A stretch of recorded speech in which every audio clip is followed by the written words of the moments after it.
October 15, 1944. The autumn wind swept across the Alberta prairie, carrying with it the scent of harvested wheat and the promise of an early winter. A military transport truck rumbled down a dirt road toward Camp Lethbridge, a small prisoner-of-war facility 30 miles outside the city. Inside sat 42 German women, their faces pressed against the canvas sides, catching glimpses of endless golden fields that looked nothing like the Europe they had left behind. These weren't ordinary prisoners. They were members of the German Women's Auxiliary Corps, captured during the final Allied push through France and Belgium. Young women who had served as nurses, radio operators, and administrative personnel for the Wehrmacht, now facing an uncertain future in a land they had been taught to view as enemy territory. Their journey across the Atlantic had been long and frightening, filled with rumors about what awaited them in North American prisoner camps. Margaret Schilling sat near the back of the truck, her hands folded tightly in her lap. At 24 years old, she had worked as a nurse in field hospitals across occupied France, believing she was serving her country's defense. Now, dressed in the remnants of her gray auxiliary uniform, she watched the Canadian landscape roll past with a mixture of dread and exhaustion. She had expected cities, factories, signs of the military-industrial complex she had been told defined America and its northern neighbor. Instead, she saw farmland that reminded her painfully of the countryside around Stuttgart, where she had grown up. Beside her, Clara Dietrich gripped a small cloth bag containing the only possessions she had been allowed to keep. The 21-year-old radio operator from Bavaria had spent the entire journey in silence, her blue eyes reflecting the same fear that gripped them all. What would the Canadians do with German women prisoners? Would they face the same harsh treatment that Allied prisoners had reportedly experienced in German camps? The propaganda they had been fed made it impossible to know what was truth and what was exaggeration. The truck slowed as it approached the camp gates. Through the opening in the canvas, the women could see a modest facility surrounded by barbed wire fencing. Wooden barracks stood in neat rows, and guard towers marked the perimeter. But something unexpected caught their attention. Outside the fence, beyond the military checkpoint, a small crowd had gathered. Civilians, perhaps 30 or 40 people, stood watching the truck's arrival with expressions that didn't show the hatred the prisoners had been bracing for. As the truck came to a complete stop and the tailgate was lowered, Lieutenant Sarah Crawford stepped forward to receive them. The female officer's presence was itself surprising. Most of the women had never seen a woman in military uniform outside their own auxiliary corps. Lieutenant Crawford's face was stern but not cruel as she began to speak in English, her words translated by a camp interpreter. "Welcome to Camp Lethbridge," the interpreter relayed. "You will be treated according to the Geneva Convention. Follow instructions, and you will be treated fairly." The women climbed down from the truck on shaking legs, their eyes darting between the camp buildings and the curious civilians still gathered outside the fence. What they didn't yet know was that many of those watching faces shared more with them than they could possibly imagine. The first night in Camp Lethbridge passed in uneasy silence. The 42 German women were assigned to 2 barracks, given thin mattresses and woolen blankets that smelled of military storage. Margaret lay awake for hours, listening to the muffled sounds of other women crying, praying, or simply breathing in the darkness. Sleep came fitfully, filled with dreams of home and uncertainty about what morning would bring. Dawn arrived cold and bright across the prairie. At 6 o'clock, a bell rang, summoning the prisoners to the mess hall for their first meal in captivity. They lined up mechanically, faces blank with exhaustion and apprehension. The food they received surprised them. Oatmeal with brown sugar, fresh bread, butter, and coffee that actually smelled like coffee rather than the acorn substitute they had grown accustomed to in Germany during the final years of the war. Clara stared at her tray as if it might be a trick. "Why are they feeding us so well?" she whispered to Margaret in German. "What do they want from us?" Before Margaret could respond, Frieda Hoffmann, a 28-year-old administrative clerk from the Rhineland, leaned across the table. "Maybe they fatten us up before something worse," she said darkly. "Don't trust any of this." After breakfast, Lieutenant Crawford led them outside for what she called orientation. The women stood in loose formation in the camp yard, the October sun doing little to warm the chill air. Crawford explained the camp rules through the interpreter: daily schedules, work assignments, male privileges, medical care. Everything was delivered in a matter-of-fact tone that suggested routine rather than punishment.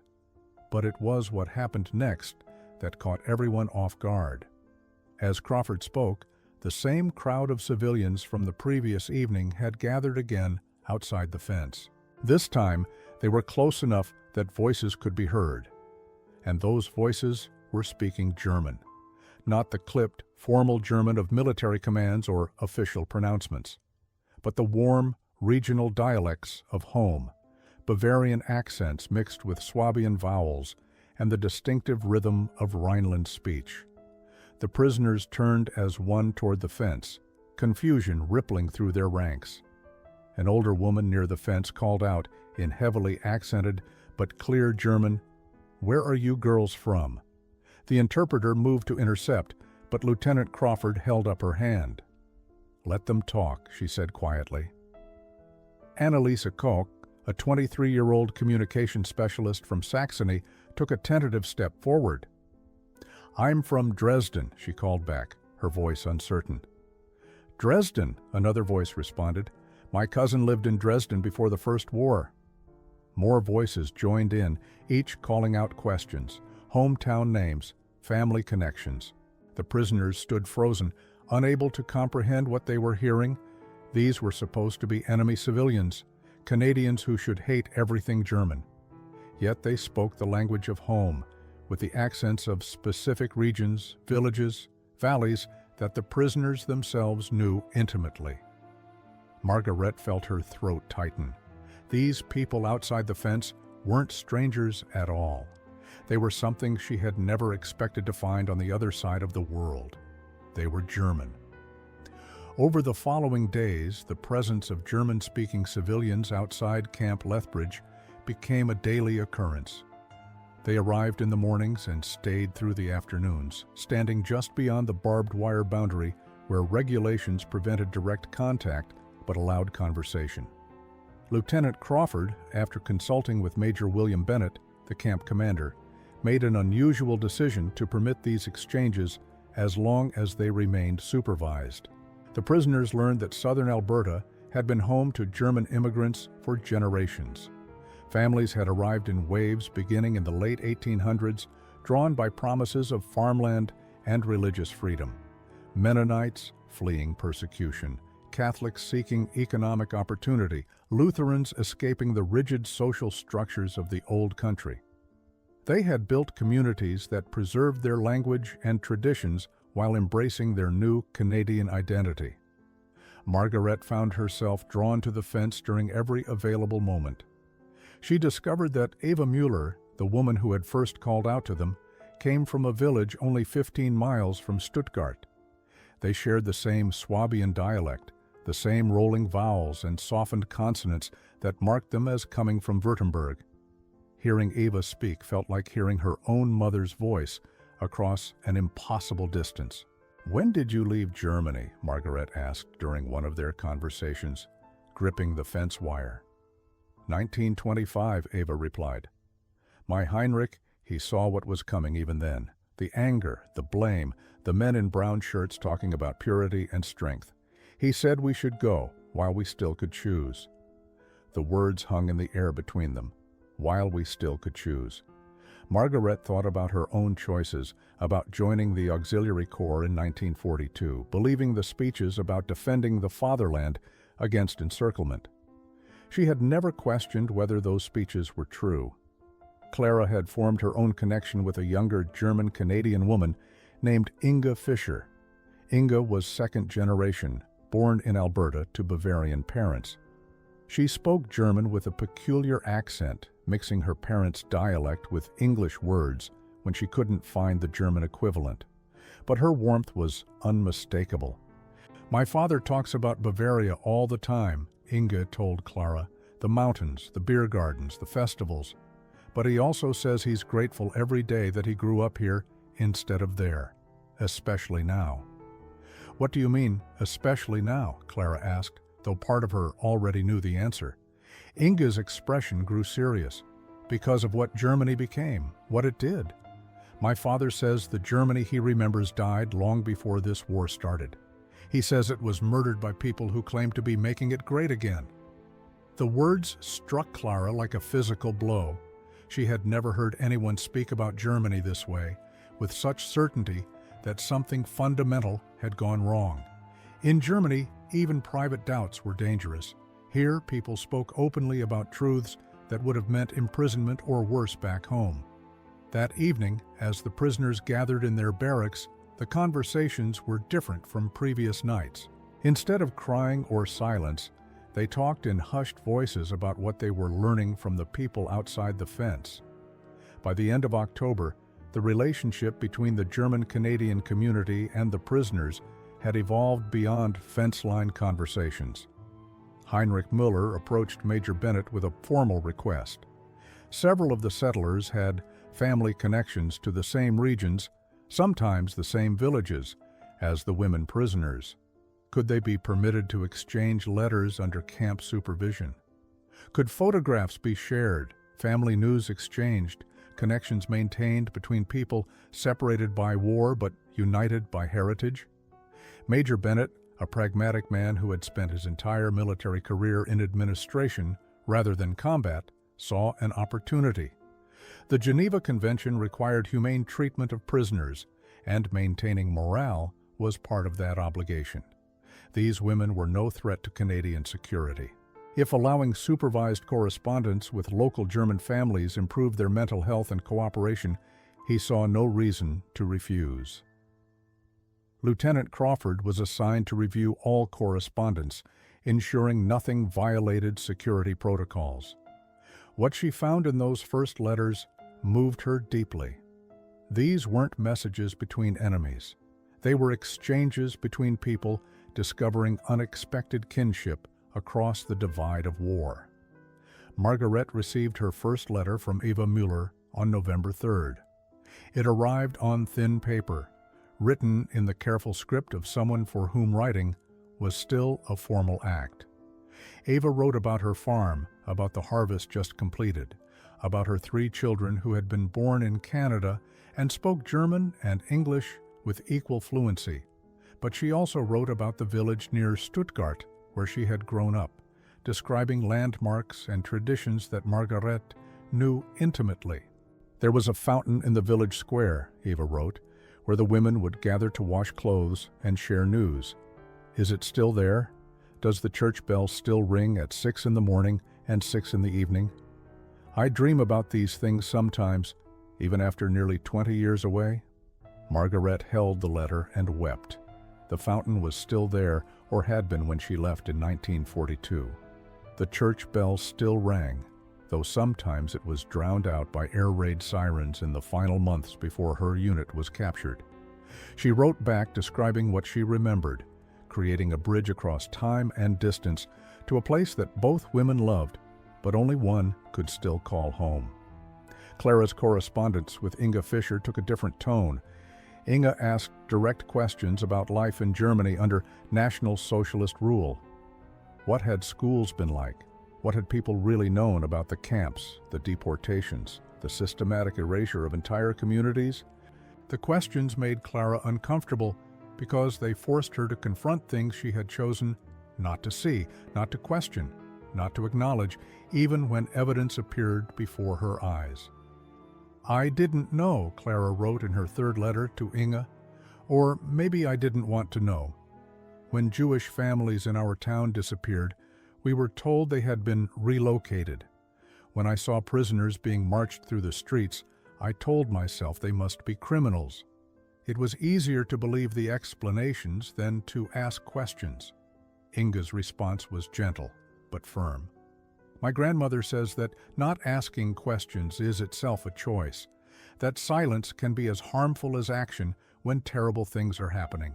But she also says that understanding this is the first step toward becoming better. November brought the first snowfall to southern Alberta, transforming the prairie landscape into a blanket of white that reminded the German prisoners of winters back home. The weather grew colder, but something unexpected was warming the atmosphere at Camp Lethbridge. The German-Canadian community had been discussing among themselves how to deepen their connection with the women behind the barbed wire. On November 12th, Heinrich and Eva Müller arrived at the camp administration building with an unusual request.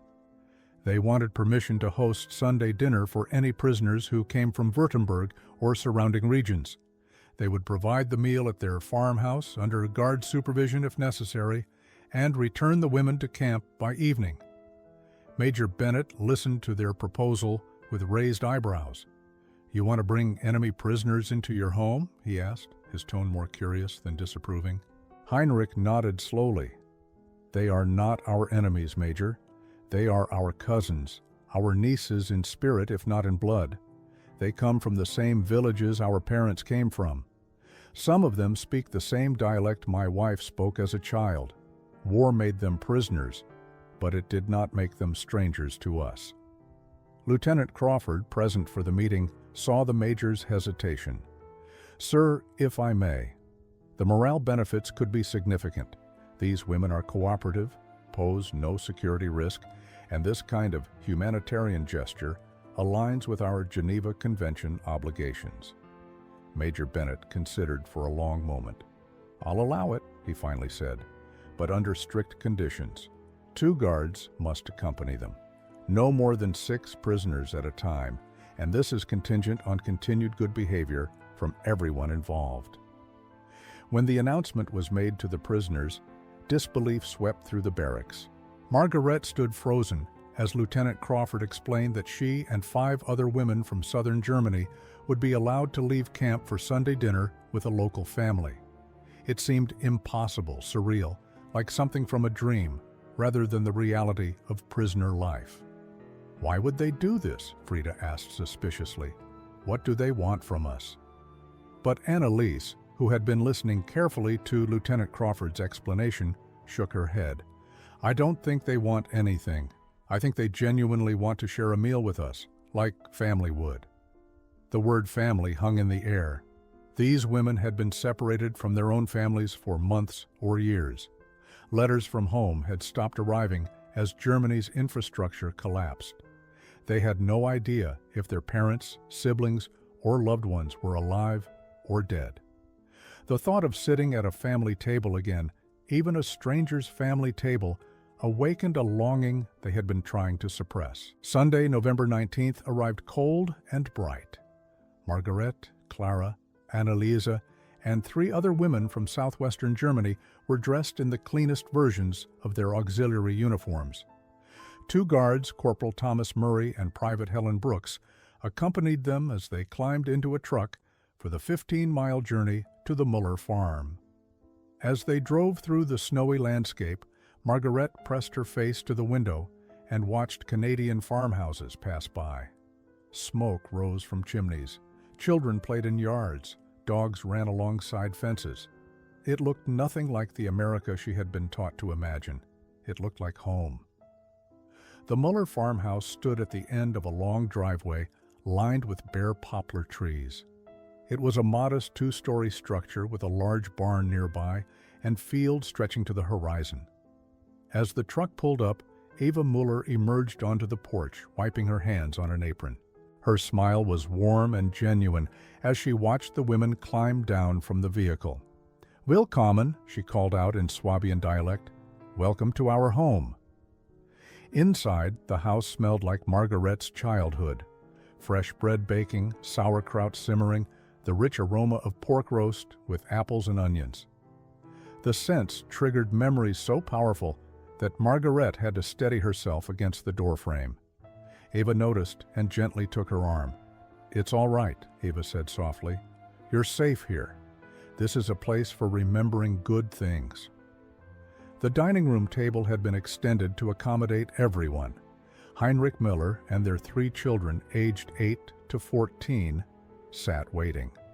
The children stared at the German women with open curiosity, whispering to each other in a mix of German and English. Corporal Murray and Private Brooks took seats near the door, their presence supervisory but not threatening. Eva served the meal family style, passing platters and bowls around the table, just as Margaret remembered from Sunday dinners in Stuttgart. There was Schweinebraten with crackling skin, Spätzle with butter and cheese, red cabbage braised with apples, and fresh rye bread still warm from the oven. The prisoners stared at the abundance with disbelief. "In Germany," Clara said quietly, "we haven't seen food like this in years. Even before I was captured, rations were so small." Eva nodded with understanding. "We know. We receive letters from relatives still in the old country. They write about the hunger, the shortages, the desperation. It breaks our hearts." Heinrich raised his water glass. "Let us give thanks," he said in German, "for this food, for this gathering, and for the reminder that what unites us is stronger than what divides us." The meal began awkwardly, with prisoners uncertain how to behave in such an unexpected situation. But gradually the familiar food and warm atmosphere loosened the tension. The Müller children asked innocent questions about Germany. Did it really snow more there? Were the mountains as beautiful as their grandfather said? Did the villages really have fountains in every square? Margaret found herself answering honestly, describing the Germany she remembered from before the war, the festivals, the traditions, the landscape she had loved. But Eva gently steered the conversation toward harder truths as well. "When did you first notice things changing?" Eva asked. "When did you first feel that Germany was becoming something different from what you had known?" The question sat heavy on the table. Annalisa spoke first, her voice barely above a whisper. "I was 16 when the laws against Jews began. I had a classmate, Rachel, who couldn't come to school anymore. I asked my teacher why, and she said it was for the best, that we needed to preserve purity. I didn't understand what that meant, but I didn't question it either." "And now?" Heinrich asked gently. "Now I understand that not questioning was itself a betrayal," Annalisa replied, tears forming in her eyes. "I betrayed my classmate by accepting her disappearance. I betrayed my own conscience by choosing comfort over truth." After the meal, Eva served coffee and Apfelstrudel while the children cleared dishes. The conversation grew deeper, moving beyond pleasantries into territory that made everyone uncomfortable but felt necessary. Heinrich Müller, a man of few words who had spent most of dinner listening, finally began to speak about why his family had left Germany in 1925. "I was 20 years old," he said, his German carrying the weight of old memories. "Working in my father's shop in a small town near Ulm, I watched as men came back from the Great War broken, angry, looking for someone to blame for their suffering. I watched as politicians began using that anger, shaping it into hatred against specific groups: Jews, communists, foreigners, anyone who could be labeled as other." He paused, his weathered hands wrapped around his coffee cup. "My father said it would pass, that Germany had been through difficult times before and always recovered its senses. But I didn't believe him. I saw something in people's eyes that frightened me, a willingness to embrace easy answers, to follow strong voices that promised simple solutions to complex problems." Eva picked up the story. "Heinrich came to my father and said he wanted to marry me, but only if I would agree to leave Germany. He had been reading about Canada, about land available for settlement, about a place where we could build something new without the weight of old hatreds." "Your father must have thought he was crazy," Margaret said. "He did," Eva smiled sadly. "My whole family thought we were fools to leave. Germany was our homeland. Why would we abandon it based on Heinrich's fears about political movements that might fade away?" But Heinrich was insistent. The prisoners sat in silence, absorbing the implications. These people had seen the warning signs nearly 20 years before the war began. They had recognized danger that most Germans either missed or chose to ignore, and they had made the agonizing choice to leave everything familiar behind. Clara leaned forward. "But how did you know? How could you be certain enough to leave your entire life behind?" Heinrich's answer was simple, but profound. "I listened to what people were saying when they thought no one important was listening. I paid attention to who was being blamed and who was doing the blaming. And I asked myself a question that most people didn't want to ask. If these men gain power, what will they do with it?" Frida, the oldest of the prisoners present at 28, spoke up with an edge to her voice. "So you think everyone who stayed in Germany was blind or stupid? That you were smarter than millions of people who remained?" "No," Heinrich said firmly. "I think we were afraid in a way that made us act, while others were afraid in a way that made them hope. Hope that things would get better, that the extremists would be controlled, that Germany's essential goodness would prevail." Eva added quietly, "We had relatives who stayed, good people, intelligent people. Our loving people. They weren't evil. They just couldn't imagine that their own country could become capable of the things we feared. And by the time they realized the truth, leaving was no longer possible." The drive back to Camp Lethbridge was silent. The 6 prisoners sat in the truck bed, wrapped in blankets against the November cold, each lost in her own thoughts. What they had experienced at the Muller farm wasn't just hospitality. It was a mirror held up to their own choices, their own failures, to see what the Mullers had seen 2 decades earlier. Margaret stared at the darkening sky and felt something crumbling inside her. She had always considered herself intelligent, educated, morally grounded. She had joined the Auxiliary Corps believing she was serving a righteous cause, defending her homeland against enemies who sought to destroy it. But the Mullers had understood the truth about Germany before she was even born. They had recognized evil taking root while she had welcomed it as strength. Back in the barracks that evening, the women who had attended the dinner found themselves surrounded by curious prisoners wanting to know every detail. What was the house like? How did the Mullers treat them? Was the food really as good as rumored? But the returning women struggled to articulate what had truly affected them. "They weren't superior to us," Annalise tried to explain. "They didn't lecture or condemn. They just told their story, and in telling it, they showed us how blind we had been." Clara sat on her bunk, still wearing her coat despite the warmth from the barracks stove. "Do you know what the worst part was?" she said to no one in particular. Eva Mueller cried when she talked about her relatives who stayed in Germany. She loved them. She mourned for them, even though they had made different choices. She didn't hate them for staying. She just grieved for what happened to them. "And we don't even have that excuse," Frida said bitterly. "We were there, we saw things happening, and we told ourselves comfortable lies so we wouldn't have to face uncomfortable truths." Over the following weeks, news of the dinner spread through both the camp and the German-Canadian community. Other families began requesting permission to host prisoners. The Reinhard family, wheat farmers who had emigrated in 1923, invited women from Bavaria. Father Otto Brenner, a Catholic priest whose parents had fled Germany in 1933, arranged for small groups to attend Sunday services at his church in town. Each interaction followed a similar pattern, initial awkwardness giving way to genuine connection, followed by difficult conversations about why these German Canadians had left the homeland that the prisoners had served. The cumulative effect was devastating to the prisoners' understanding of their own identity. Lieutenant Crawford observed the changes with a mixture of concern and hope.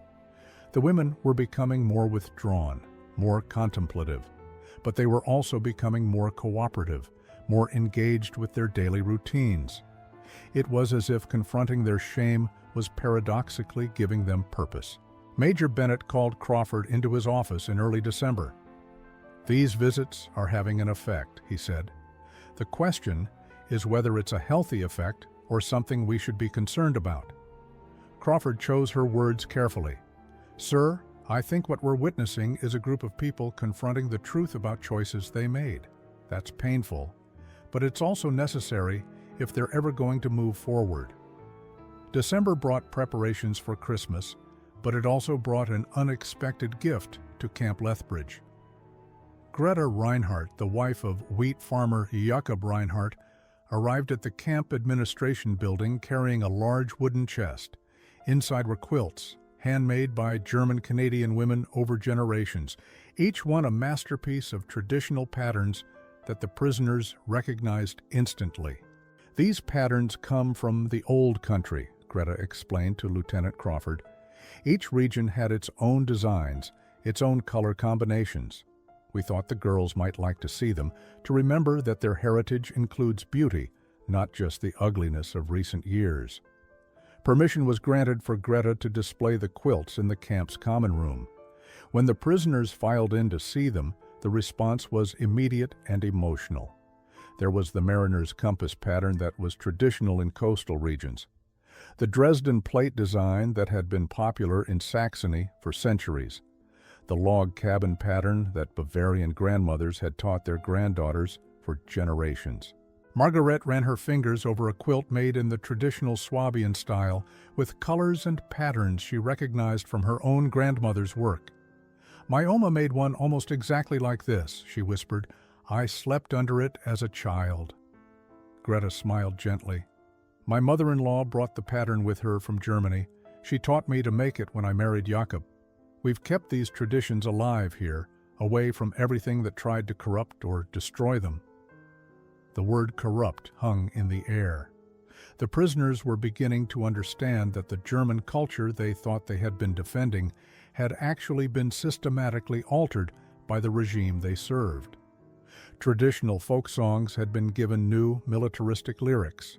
Regional festivals had been transformed into propaganda spectacles. Even family structures had been reshaped to serve state purposes. "In Germany now," Clara said slowly, "the Hitler Youth leaders told us that old traditions were weakness, that we needed to embrace the new German way, the strong way.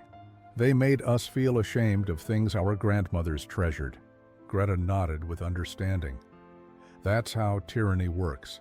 It separates people from their roots, from the things that ground them in something larger than the state. When you have no connection to the past, you can be convinced that whatever the present offers is all that matters." Along with the quilts, Greta had brought photographs, images of German-Canadian community gatherings, harvest festivals, weddings, baptisms, pictures of people who looked like the prisoners' own relatives, wearing traditional clothing, maintaining customs that had been abandoned or forbidden in Germany itself. The prisoners studied these photographs with fascination and grief. In one image, a group of women in traditional Bavarian dirndls stood together at what appeared to be a church picnic. Clara pointed to the photograph with a shaking finger. "We weren't allowed to wear these anymore," she said. "The party said they represented backward thinking, that modern German women should dress in simple, practical clothing that showed our commitment to the cause." "Here," Greta said, "we wear them proudly. They connect us to our ancestors, to a Germany that existed before politics tried to claim ownership of what it means to be German." The most challenging visitors to Camp Lethbridge were the children. Second and third generation German Canadians, ranging in age from 6 to 16, began accompanying their parents on visits. These young people had grown up hearing stories about the old country, but had no personal memory of Germany. To them, it was a place of fairy tales and family legends, now tainted by the reality of war. The Muller children were among the first to interact directly with the prisoners. 12-year-old Anna Müller approached Margaret during a December visit with a directness that only children possess. "Why did you fight for the bad people?" she asked in her German-accented English. Margaret felt her face flush. "I didn't think they were bad people. I thought we were defending our country." "But didn't you know about the camps?" Anna persisted. "Didn't you know they were hurting people?" The question cut deep because the answer was complicated and uncomfortable. "I knew some things," Margaret admitted, "but I told myself they were necessary, that in war, difficult things must be done. I was wrong. Other prisoners faced similar interrogations from young people who hadn't yet learned to soften their questions with adult politeness. 10-year-old Johann Reinhardt asked Clara why Germans hated Jewish people. 14-year-old Sophia Werner asked Frida if she had ever personally seen anyone being hurt. These questions forced the prisoners to articulate things they had been avoiding even in their private thoughts. Children's moral clarity, their inability to accept complicated rationalizations, stripped away the protective layers of self-deception that the women had constructed. But the children also offered something unexpected: forgiveness rooted in innocence. After her pointed questions, young Anna Miller took Margaret's hand and said, "My mama says everyone can choose to be better than they were. Are you choosing that?" "I'm trying," Margaret replied, tears streaming down her face. "Then I think you'll be okay," Anna said with simple confidence. Lieutenant Crawford observed these interactions with amazement. The children were accomplishing what months of military processing could not. They were forcing the prisoners to take genuine moral inventory of their choices, while simultaneously offering them a path toward redemption through honest acknowledgement and commitment to change. Father Otto Brenner, who often accompanied families on their visits, explained the dynamic to Crawford. Children haven't learned to protect themselves with cynicism yet. They ask the questions adults are afraid to ask, and they accept honest answers that adults would dismiss as insufficient. These girls are being given a rare gift, the chance to be fully seen in their failure and fully embraced in their desire to change. The exchanges weren't always comfortable. Some prisoners grew defensive when challenged by children. A few refused to participate in visits that included young people, unable to face such unfiltered moral scrutiny. But most found the children's presence strangely liberating. Spring of 1945 brought an unexpected proposal. Jakob Reinhardt approached Major Bennett with a request that seemed audacious, even by the standards of Camp Lethbridge's unconventional prisoner relations. The harvest season was approaching, and local farms faced severe labor shortages with so many young men serving overseas. Could some of the German prisoners be allowed to work on German-Canadian farms under supervised conditions? The request aligned with policies at other prisoner camps where German men worked on American and Canadian farms. But those arrangements involved male prisoners under heavy guard. What the Reinhardts and other German-Canadian farmers were proposing felt different. They wanted the women to work alongside their own families, to share meals, to participate in the daily rhythms of farm life.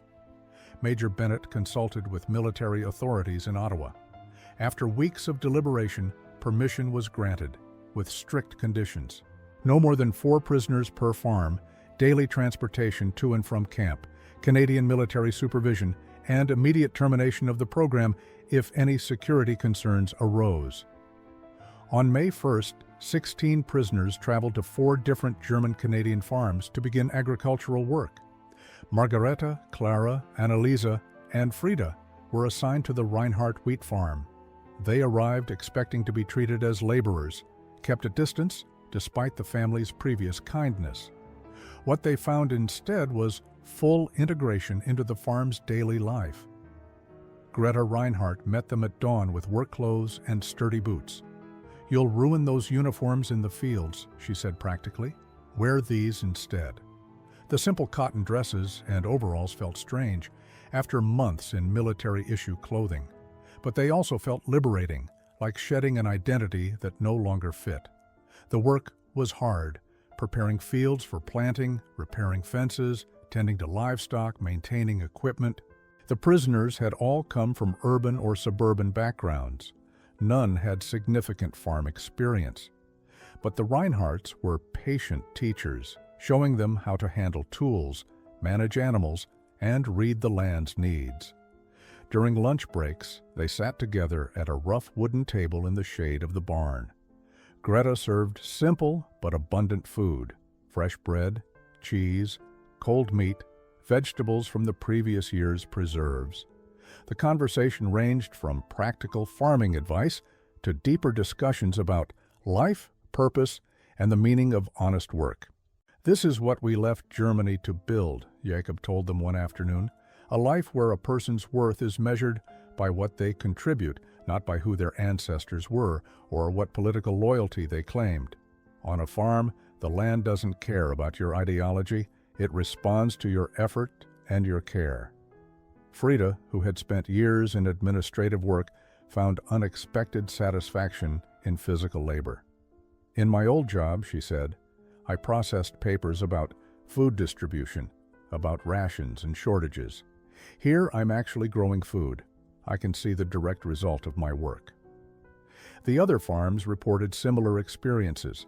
Anna Weber and her group worked on the Miller farm, where they helped with dairy operations and vegetable gardens. Each evening, the prisoners returned to camp exhausted, but visibly changed. The work was giving them something they hadn't realized they desperately needed: the chance to contribute something constructive to the world after years of serving destruction.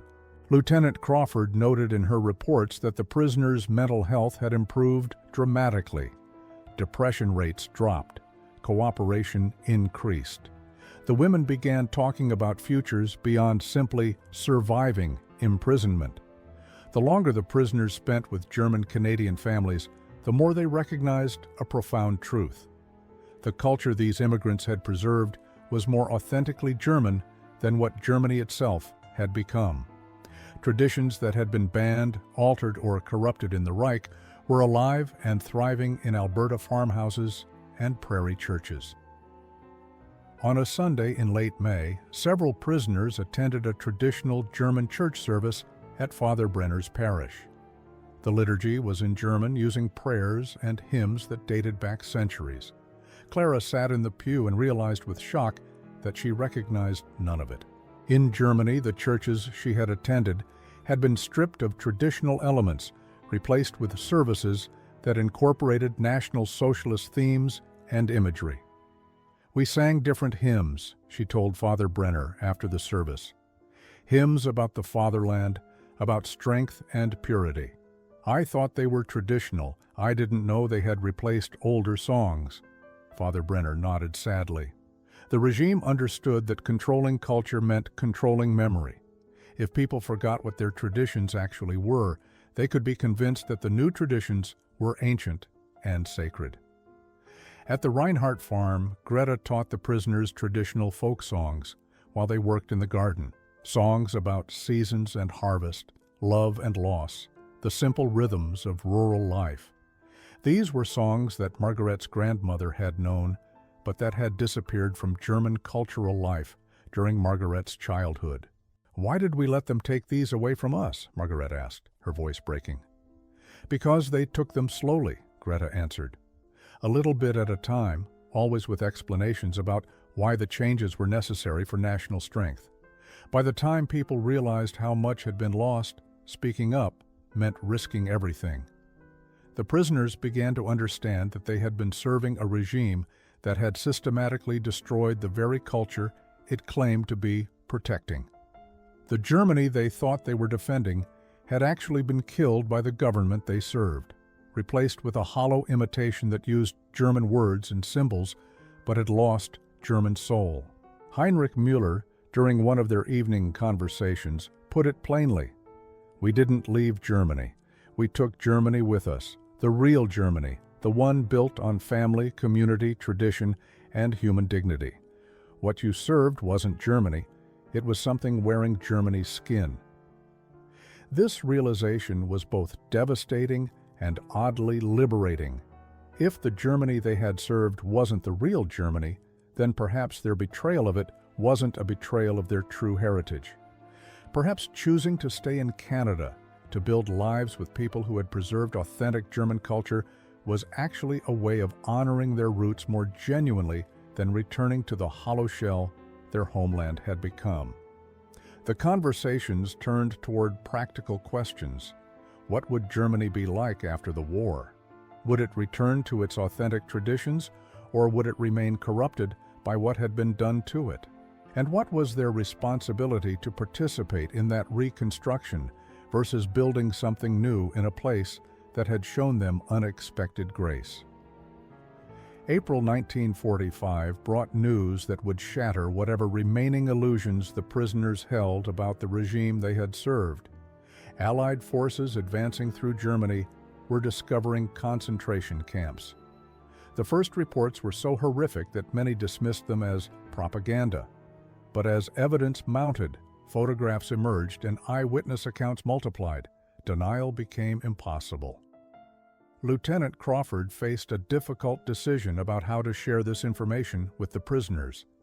After consulting with Major Bennett and Father Brenner, she organized a mandatory assembly where she would present the documented evidence of what had been discovered at places like Bergen-Belsen, Dachau, and Buchenwald. The prisoners gathered in the camp's main hall on a gray morning. Crawford had arranged photographs and newspaper articles on tables at the front of the room. She spoke in English, with translation provided, explaining what Allied soldiers had found. Then she invited the prisoners to examine the evidence for themselves. The room fell silent, except for the sound of women weeping. Margaret stood before a photograph of skeletal prisoners behind barbed wire, their eyes hollow with suffering beyond comprehension. She felt her legs weaken and had to grip the table to remain standing. This couldn't be real. This couldn't be what her country had done. But photograph after photograph confirmed the impossible truth. Piles of bodies, gas chambers disguised as showers, medical experimentation rooms, crematoria. The systematic industrialization of murder on a scale that defied understanding. Clara collapsed onto a chair, hyperventilating. Annalisa vomited into a waste bin. Frida simply stood frozen, staring at the images with an expression of complete disbelief. Around the room, 42 women confronted the reality that they had been part of something far more monstrous than they had ever imagined. The German-Canadian families heard about the assembly and requested permission to visit the camp that evening. They came not to judge, but to help the prisoners process what they had learned. Their presence was a lifeline for women drowning in horror and shame. Eva Miller sat with Margareta in the camp's common room. Margaret couldn't speak, couldn't form words to express what she was feeling. Eva simply held her hand and let her cry. "We didn't know," Margaret finally whispered. "We didn't know it was like this." "I believe you," Eva said gently, "but now you do know. The question is what you do with that knowledge." Heinrich gathered several prisoners and spoke to them with unusual directness. "What your country did was evil beyond measure. Nothing can change that. But you individually are not responsible for crimes you didn't commit and didn't know about. What you are responsible for is how you live from this moment forward." Father Brenner led a prayer service that evening for anyone who wished to attend. 30 prisoners came, many of them not particularly religious, but desperate for some framework to process their moral devastation. The priest didn't offer easy comfort or quick absolution. Instead, he spoke about the hard work of genuine repentance and the long road toward redemption. In June, an elderly woman named Sophia Werner requested permission to speak with the prisoners. She was 72 years old, a widow who had arrived in Canada in 1938 with nothing but a single suitcase and memories of a life she had barely escaped. Major Bennett granted her request, sensing that her story might help the prisoners understand the path not taken. Sophia sat in the camp's common room surrounded by 20 prisoners who had volunteered to hear her speak. Her German was formal, educated, marked by a Berlin accent that several prisoners recognized. She began her story without preamble, as if she had been waiting years to tell it. "I was a schoolteacher in Berlin," she said. "My husband owned a small bookstore. We had a comfortable life, friends, community, everything that makes life worth living. We were not Jewish, not political, not anyone the regime had reason to target.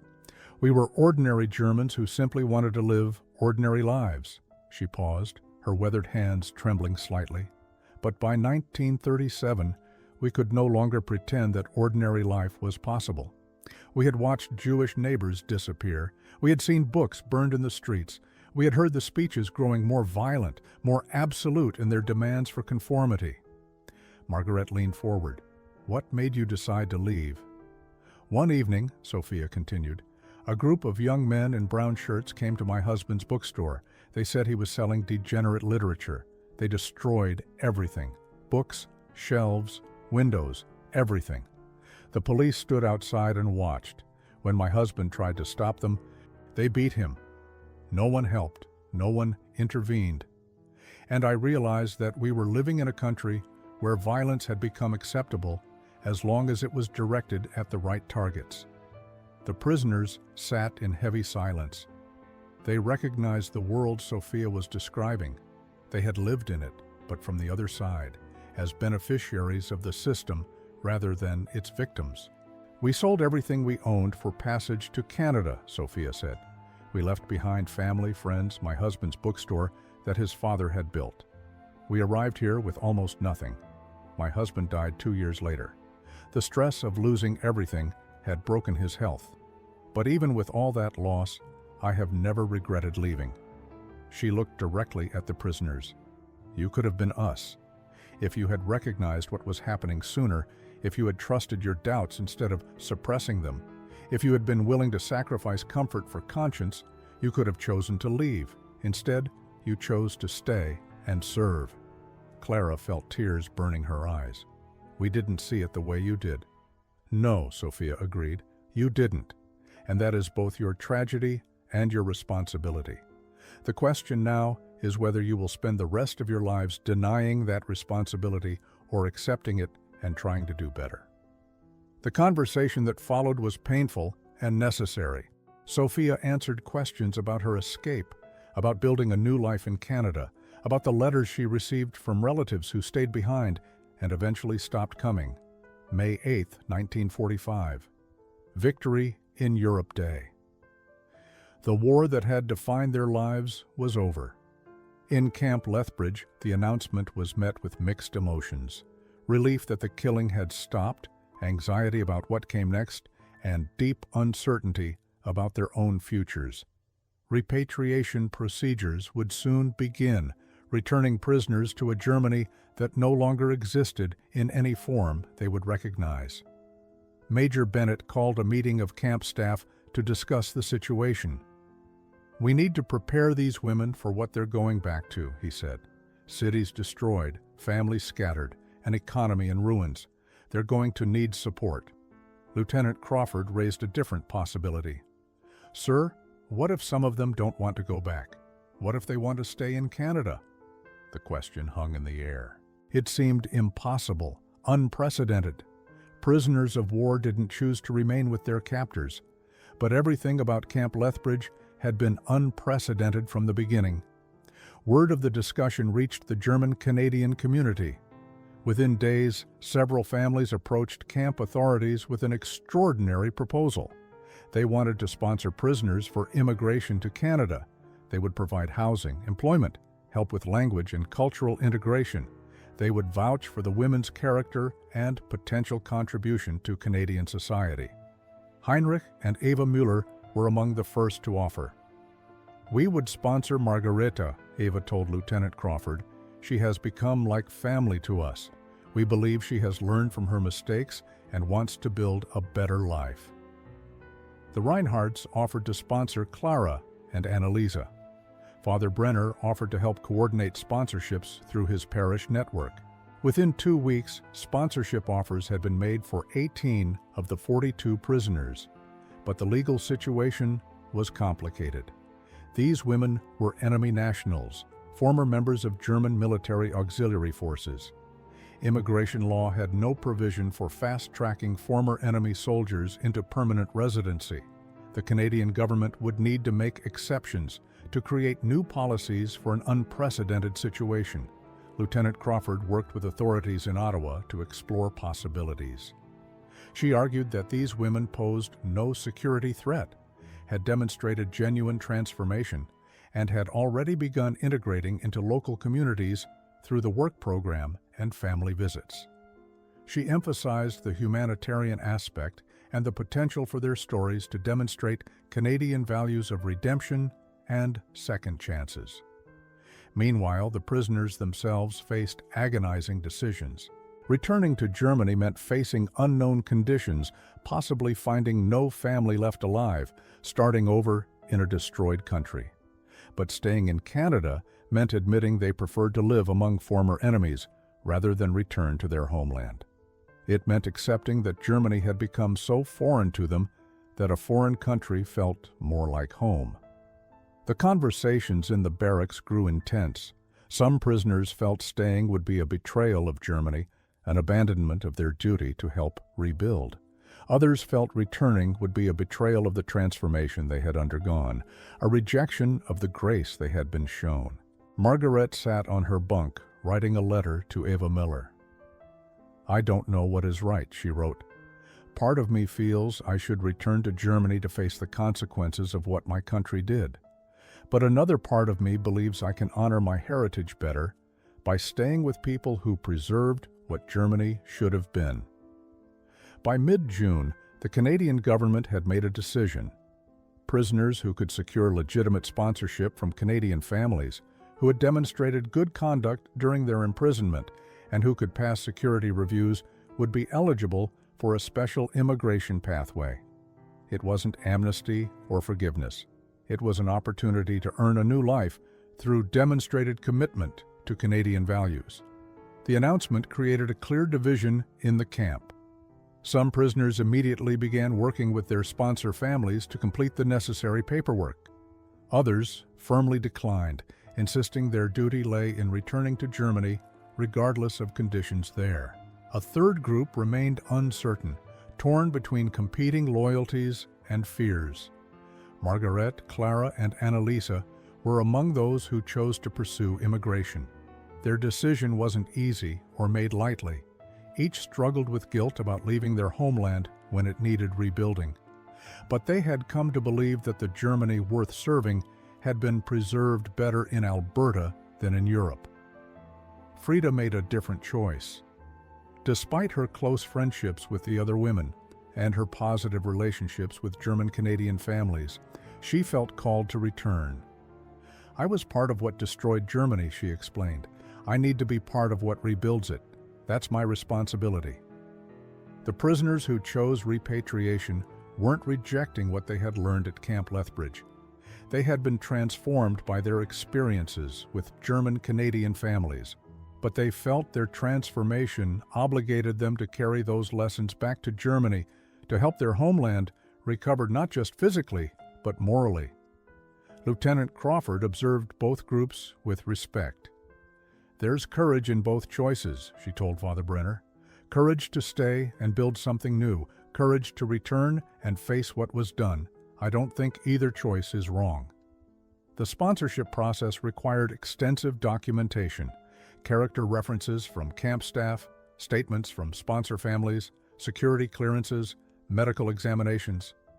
The 18 prisoners pursuing immigration threw themselves into the requirements with intense focus, as if their dedication to paperwork could prove their worthiness for this unexpected grace. Eva Mueller wrote a passionate letter supporting Margaret's application. "This young woman came to us as an enemy," she wrote. "She leaves us as a daughter. She has confronted painful truths about herself and her country with courage and honesty. She deserves the chance to build a life that honors what she has learned." Similar letters poured in from other sponsor families. Jakob and Greta Reinhardt vouched for Clara and Annalisa. Farmers who had employed prisoners during the work program wrote about their reliability and character. Even some of the guards at Camp Lethbridge submitted statements supporting the applications. But support wasn't unanimous. Some local Canadians objected to former enemy soldiers being granted immigration privileges. Letters appeared in newspapers questioning whether people who had served the Nazi regime deserved such opportunities.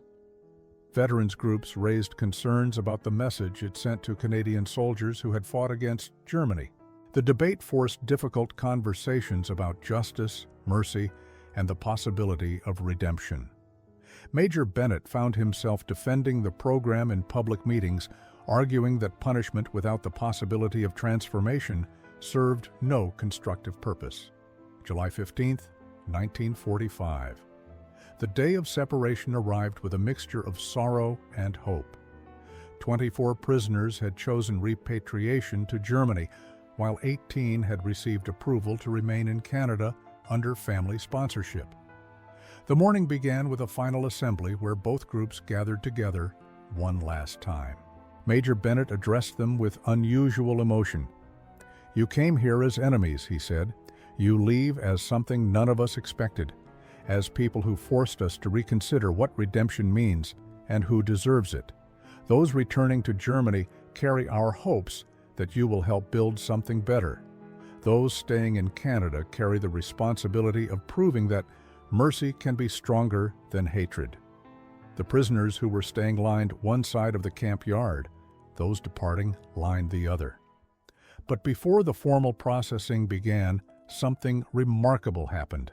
The two groups moved toward each other, embracing, crying, exchanging promises to write and stay connected despite the ocean that would separate them. Frida held Margaret tightly. "Don't forget where you came from," she whispered. "Don't forget what we did and what was done in our name. Let it make you better, not bitter." "I won't forget," Margaret promised. "And you remember what the Mullers taught us, that being German doesn't have to mean what the Reich made it mean." The departing prisoners boarded transport trucks that would take them to Halifax for ships to Europe. They carried letters from their German-Canadian friends to relatives still in Germany. They carried photographs, small gifts, and most importantly, they carried a different understanding of what their country could become. Those remaining watched the trucks disappear down the road, then turned to face their sponsor families who had gathered outside the camp gates. For them, this was both an ending and a beginning. The gates opened, and for the first time in 9 months, they walked out as free women rather than prisoners. Eva Miller embraced Margaret as she crossed the threshold. "Welcome home," she said simply. Heinrich shook her hand formally. "You are Canadian now," he told her, "but you carry German heritage. Honor both. Let the best of the old country inform how you build your new life here." The Reinhardts welcomed Clara and Anneliese with similar warmth. Other families gathered their sponsored prisoners, loading them into vehicles for the drive to farmhouses that would become their new homes. Lieutenant Crawford watched the scene with tears in her eyes. She had witnessed something unprecedented in military history.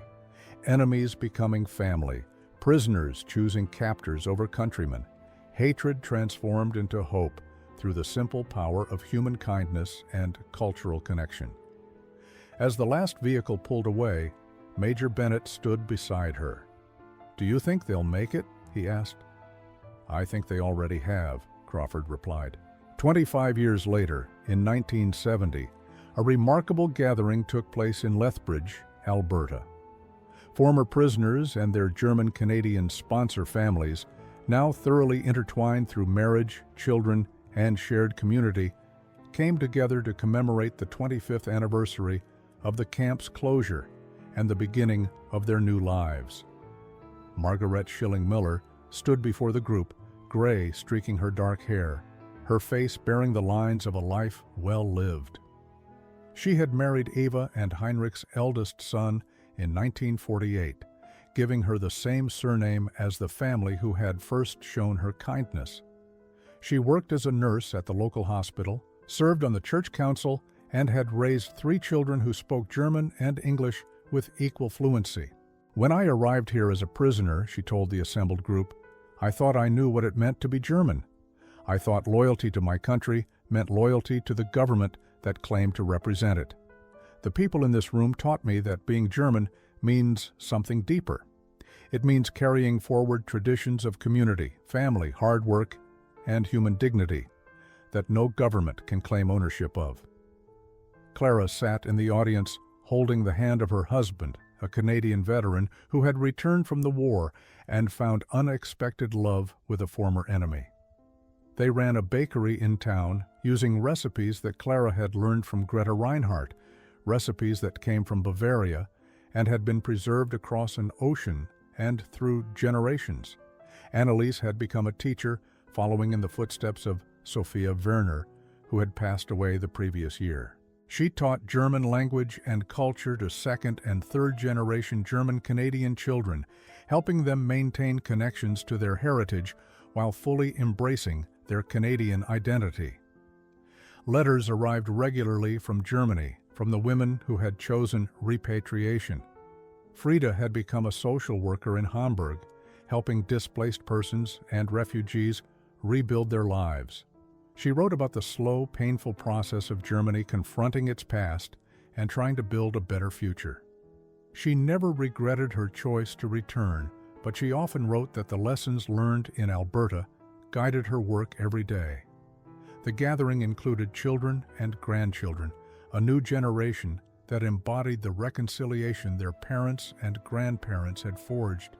They were German-Canadian, carrying the best of both heritages without the burden of old hatreds. Father Brenner, now elderly but still active, offered a blessing.